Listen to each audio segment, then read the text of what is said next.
नमस्कार दोस्तों, टेक सलाह में आपका स्वागत है। दोस्तों, आज हमारा कंप्यूटर फंडामेंटल का ये 7वां क्लास है। इसमें हम लोग देखेंगे जनरेशन ऑफ कंप्यूटर्स के बारे में। तो चलिए शुरू करते हैं और देखते हैं बिल्कुल जीरो लेवल से जनरेशन के बारे में।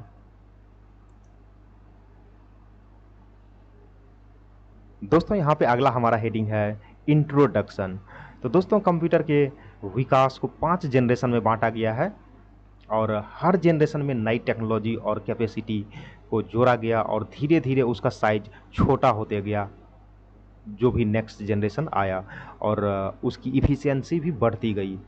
तो हम लोग इसमें देखेंगे दोस्तों, जो टोटल 5 जनरेशन है और पाँचों जनरेशन को किस बेसिस पे बांटा गया है वो भी हम लोग देखेंगे। तो जहाँ पे हम लोग जो ये 5 जनरेशन है इसको जो बांटा गया है वो हार्डवेयर, सॉफ्टवेयर और टेक्नोलॉजी कौन सा यूज़ किया गया है, इसी बेसिस पे 5 जनरेशन में कंप्यूटर को बांटा गया है। तो चलिए हम लोग देखते हैं एक एक करके सभी जनरेशन को।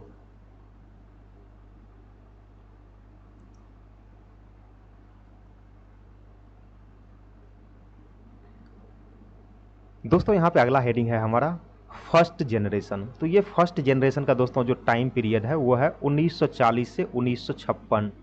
तो दोस्तों, कभी कभी क्या होता है कि ये टाइम पीरियड आपको अलग अलग देखने को मिलेगा, अलग अलग बुक में या कहीं पे भी आप पढ़ोगे। तो इसका दोस्तों सीधा सा ये मतलब है कि पूरा ऑल ओवर वर्ल्ड में एक ही टाइम पे सब जगह यूज नहीं किया जा रहा था। कहीं पे टेक्नोलॉजी थोड़ा सा पीछे था, कहीं पे थोड़ा सा आगे था। तो इसलिए ये टाइम पीरियड वेरी करता है। तो आप इसको इग्नोर करके चलिएगा, ये कभी आपसे पूछा नहीं जाएगा कि। तो चलिए देखते हैं इसमें कौन सा टेक्नोलॉजी यूज किया गया था। तो दोस्तों, जो फर्स्ट जनरेशन का कंप्यूटर था उसमें जो टेक्नोलॉजी यूज किया गया था वो था वैक्यूम ट्यूब। तो आपको दोस्तों ये याद रखना है कि जो फर्स्ट जनरेशन का कंप्यूटर था उसमें वैक्यूम ट्यूब का यूज किया गया था टेक्नोलॉजी के तौर पे। जैसे यहाँ पे आप देख रहे हैं इस टाइप का एक ट्यूब रहता है कांच का और उसके अंदर से हवा निकाल दी जाती है, इसी को हम लोग बोलते हैं वैक्यूम ट्यूब, जो यहाँ पे दिख रहा है। और जो प्रोग्रामिंग लैंग्वेज दोस्तों यूज किया गया था फर्स्ट जनरेशन के कंप्यूटर में वो था मशीन लैंग्वेज। मशीन लैंग्वेज कहने का मतलब दोस्तों 0 और 1 के फॉर्म में। तो जो भी प्रोग्रामिंग लिखा जाता था वो 0 और 1 के फॉर्म में ही लिखा जाता था। तो उसी को कंप्यूटर समझता था फर्स्ट जनरेशन का। अगला हमारा पॉइंट है दोस्तों फीचर्स। तो दोस्तों, जो फर्स्ट जनरेशन का कंप्यूटर था उसका साइज बहुत बड़ा होता था और उस साइज बड़ा होने के कारण से उससे गर्मी भी बहुत ज़्यादा प्रोड्यूस होती थी, मतलब कि वो गर्म भी ज़्यादा होता था और इसका प्रोसेसिंग स्पीड भी बहुत स्लो था। दोस्तों, यहाँ पे कुछ महत्वपूर्ण एग्जाम्पल है जो फर्स्ट जनरेशन के कंप्यूटर का, तो उसको हम लोग देख लेते हैं। तो दोस्तों, यहाँ पे पहला हमारा एग्जाम्पल है ENIAC, electronic numerical integrator and computer. तो ये आपको याद रखना है दोस्तों, इसका फुल फॉर्म। और दूसरा है हमारा एग्जाम्पल यूनिवेक। यूनिवेक का दोस्तों फुल फॉर्म होता है यूनिवर्सल ऑटोमेटिक कंप्यूटर। तो ये भी आपको याद रखना है। तो चलिए आगे बढ़ते हैं अब। दोस्तों, हमारा अगला हेडिंग है सेकेंड जनरेशन और इस सेकेंड जनरेशन का जो टाइम पीरियड था वो था 1956 से 1963 तक। तो आइए इसमें देखते हैं हम लोग सेकेंड जनरेशन के कंप्यूटर में कि कौन सा टेक्नोलॉजी यूज किया गया था। तो दोस्तों, जो सेकेंड जनरेशन का कंप्यूटर था उसमें जो टेक्नोलॉजी यूज किया गया था वो था ट्रांजिस्टर्स। तो ट्रांजिस्टर्स आपको याद रखना है दोस्तों। ट्रांजिस्टर्स इस टाइप का होता है, यहाँ पे जो आपको दिख रहा है यही ट्रांजिस्टर है दोस्तों। इसमें 3 पिन होता है, यहाँ पे दिख रहा होगा आपको 1 2 3। इसमें बीच वाला को बोलते हैं बेस और इधर वाला जो दोनों बच रहा है इसमें से किसी एक को बोलेंगे इमीटर और दूसरा को कलेक्टर। तो ये आपको याद रखना है। अब यहाँ पे देखते हैं दोस्तों, जो प्रोग्रामिंग लैंग्वेज यूज किया गया था वो कौन सा था। तो प्रोग्रामिंग लैंग्वेज जो इसमें यूज किया गया था सेकेंड जनरेशन के कंप्यूटर में वो था असेंबली लैंग्वेज। तो आपको ये याद रखना है कि जो सेकेंड जनरेशन का कंप्यूटर था उसमें लैंग्वेज कौन सा यूज किया गया था, तो वो था असेंबली लैंग्वेज। अब हम लोग देखते हैं दोस्तों, जो सेकेंड जनरेशन का कंप्यूटर था उसके फीचर्स के बारे में। तो दोस्तों, जो सेकेंड जनरेशन का कंप्यूटर था इसका साइज छोटा था और ये तेज भी था, मतलब इसका प्रोसेसिंग स्पीड फास्ट था कंपेयर टू फर्स्ट जनरेशन। और जैसे इसका साइज छोटा हुआ तो इसमें बिजली की खपत भी थोड़ी सी कम हो गई और ये ज़्यादा रिलेबल था, मतलब ये ज़्यादा भरोसेमंद भी था। तो यही कुछ फीचर्स था सेकेंड जनरेशन के कंप्यूटर का। अब हम लोग देखते हैं इसके एग्जाम्पल्स के बारे में कि जो सेकेंड जनरेशन का कंप्यूटर था उसका कौन कौन सा एग्जाम्पल था। तो दोस्तों यहाँ पे जो मोस्ट इंपॉर्टेंट एग्जाम्पल है सेकेंड जनरेशन के कंप्यूटर का वो है IBM 1401 और CDC 1604। तो ये दोनों एग्जाम्पल आप लोग याद रखिएगा सेकेंड जनरेशन का। तो चलिए आगे बढ़ते हैं।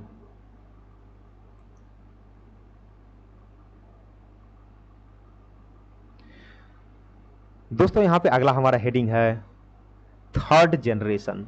तो अब हम लोग देखेंगे यहाँ पे जो हमारा तीसरा जनरेशन का कंप्यूटर था उसके बारे में। तो तीसरा जनरेशन का जो टाइम पीरियड है दोस्तों वो है 1964 से 1971 के बीच।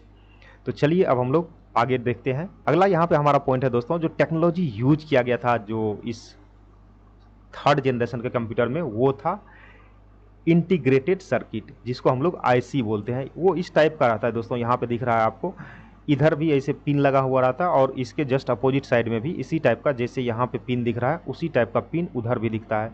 दोस्तों ये IC जो होता है इसमें बहुत सारा ट्रांजिस्टर लगा हुआ रहता है, लगभग हजारों में ट्रांजिस्टर रहता है।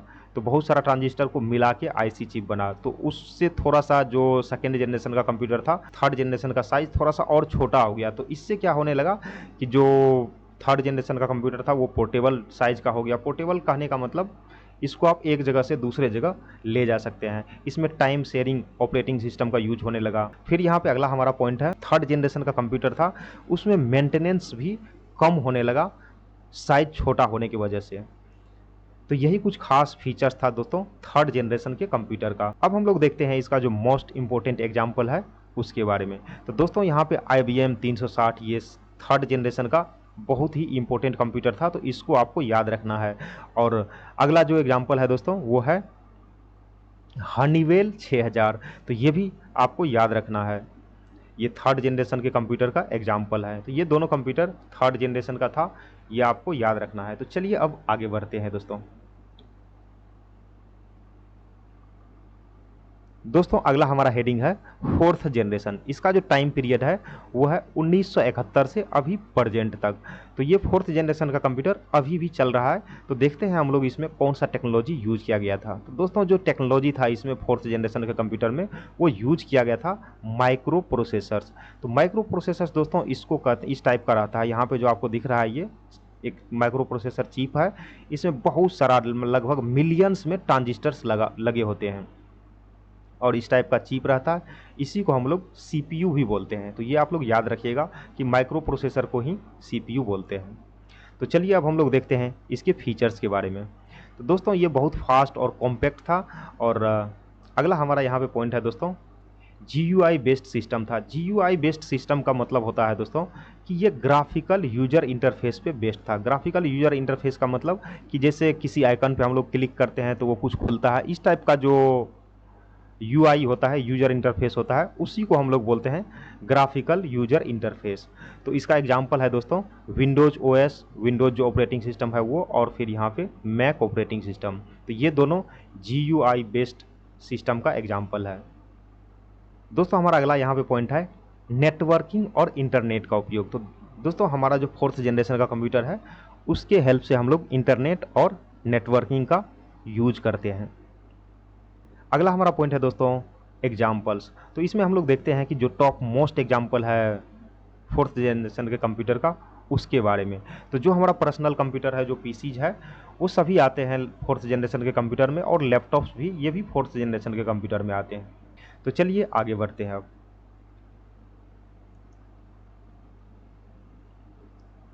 दोस्तों अगला हमारा हेडिंग है फिफ्थ जनरेशन। तो दोस्तों जो फिफ्थ जनरेशन का कंप्यूटर है वो अभी से प्रेजेंट टाइम से बियॉन्ड, मतलब अभी से जो आने वाला टाइम है वो होने वाला है इसी फिफ्थ जनरेशन के कंप्यूटर का।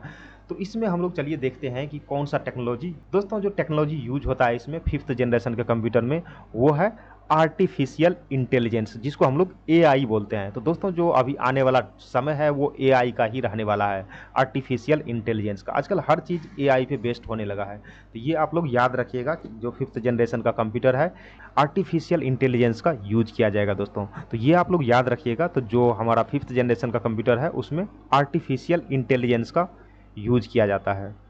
अब आइए देखते हैं इसके फीचर्स के बारे में। दोस्तों इसमें वॉइस रिकॉग्नाइजेशन होता है। वॉइस रिकॉग्नाइजेशन का मतलब कि आप इसमें बोल के कोई भी चीज़ सर्च कर सकते हैं, उसे समझा सकते हैं और वो भी आपको बोल के रिप्लाई करेगा। रोबोटिक्स में होता है, जो भी रोबोटिक्स होता है उसके अंदर ये 5th जनरेशन का यूज किया जाता है। अगला यहाँ पे पॉइंट है दोस्तों हमारा मशीन लर्निंग। दोस्तों मशीन लर्निंग का मतलब होता है कि मशीन को हम लोग ट्रेन करते हैं कि मशीन किसी भी क्वेश्चन का किस टाइप से वो जवाब देगा, तो मशीन को हम लोग सिखाते हैं, उसी को बोलते हैं मशीन लर्निंग। और डीप लर्निंग इसी मशीन लर्निंग का ही एक पार्ट है दोस्तों। तो ये कुछ खास फीचर्स है 5th जनरेशन के कंप्यूटर का। अगला हमारा पॉइंट है दोस्तों ह्यूमन लाइक डिसीजन मेकिंग। तो हम लोग जैसे डिसीजन लेते हैं उसी टाइप से ये इस टाइप का जो आर्टिफिशियल इंटेलिजेंस वाला कंप्यूटर होता है वो हम लोग की तरह ही डिसीजन ले सकता है।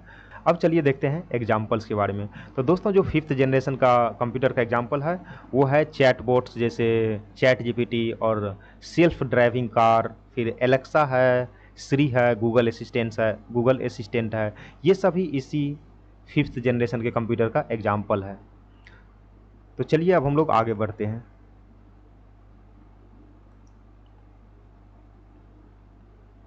दोस्तों यहाँ पे अगला हमारा हेडिंग है कंपैरिजन टेबल।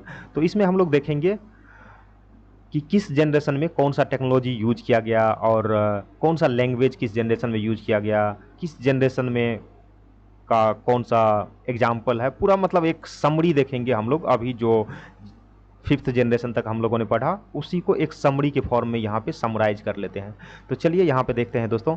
जो हमारा पहला यहाँ पे कॉलम है उसमें जनरेशन है, दूसरा जो है उसमें यहाँ पे टेक्नोलॉजी यूज्ड, और तीसरा जो है कॉलम वो है लैंग्वेज का, और चौथा यहाँ पे एग्जाम्पल्स। तो चलिए एक एक करके देखते हैं। दोस्तों जो 1st जनरेशन का कंप्यूटर था उसमें टेक्नोलॉजी यूज किया गया था वैक्यूम ट्यूब, तो ये आपको याद रखना है। और जो लैंग्वेज था वो था मशीन लैंग्वेज, और एग्जाम्पल इसका है इनिएक और यूनिवैक, तो ये आपको याद रखना है। अब आते हैं 2nd जनरेशन के कंप्यूटर में। तो 2nd जनरेशन के कंप्यूटर में जो टेक्नोलॉजी यूज किया गया था वो था ट्रांजिस्टर, और जो लैंग्वेज यूज किया गया था वो था असेंबली लैंग्वेज, और एग्जाम्पल इसका है IBM 1401, तो ये आप लोग याद रखिएगा। अगला यहाँ पे हमारा है दोस्तों 3rd जनरेशन। 3rd जनरेशन का जो कंप्यूटर था उसमें टेक्नोलॉजी यूज किया गया था IC इंटीग्रेटेड सर्किट, और जो लैंग्वेज था वो था हाई लेवल लैंग्वेज, और इसका एग्जाम्पल IBM 360, तो ये आप लोग को याद रखना है दोस्तों। 4th जनरेशन का कंप्यूटर देखते हैं दोस्तों। इसमें टेक्नोलॉजी यूज किया गया था माइक्रो प्रोसेसर, जिसको हम लोग CPU बोलते हैं, और यहाँ पे इसका जो लैंग्वेज यूज किया गया था वो था GUI graphical user interface based, और OS बेस्ड जिसको हम लोग बोलते हैं। इसका एग्जाम्पल है PCs और लैपटॉप, जो अभी हम लोग लैपटॉप और PC यूज करते हैं वो 4th जनरेशन के कंप्यूटर का ही एग्जाम्पल है। अगला यहाँ पे है दोस्तों 5th जनरेशन। 5th जनरेशन का जो कंप्यूटर था दोस्तों वो AI पे बेस्ड, जो टेक्नोलॉजी है उसमें AI पे बेस्ड है वो, और लैंग्वेज नेचुरल लैंग्वेज इसमें यूज किया जाता है। इसका एग्जाम्पल है दोस्तों AI डिवाइसेस, तो जो भी आर्टिफिशियल इंटेलिजेंस से रिलेटेड डिवाइसेस होता है वो किसका एग्जाम्पल है, तो इसी 5th जनरेशन के कंप्यूटर का एग्जाम्पल है। दोस्तों इस टेबल को आपको याद रखना है, ये बहुत ही इंपॉर्टेंट टेबल है। तो चलिए अब हम लोग आगे बढ़ते हैं। दोस्तों अगला हमारा हेडिंग है क्विज टाइम। तो आज का हमारा देखते हैं क्विज का क्या क्वेश्चन है। तो दोस्तों यहाँ पे क्वेश्चन है किस जनरेशन में AI आधारित कंप्यूटर आते हैं। तो AI आधारित कंप्यूटर किस जनरेशन में आते हैं, इसका आंसर आपको कमेंट करके बताना है दोस्तों। 2nd generation, 3rd generation, 4th generation या 5th जनरेशन, इसमें से कौन सा जनरेशन है जिसके अंतर्गत AI आधारित कंप्यूटर आते हैं, इसका आपको कमेंट में सही जवाब बताना है। तो चलिए आगे बढ़ते हैं। दोस्तों अगर आपको ये वीडियो अच्छा लगा हो तो प्लीज़ चैनल को सब्सक्राइब करें और वीडियो को लाइक एंड शेयर जरूर करें। Thank you for watching. मिलते हैं अगले वीडियो में, तब तक के लिए जय हिंद जय भारत।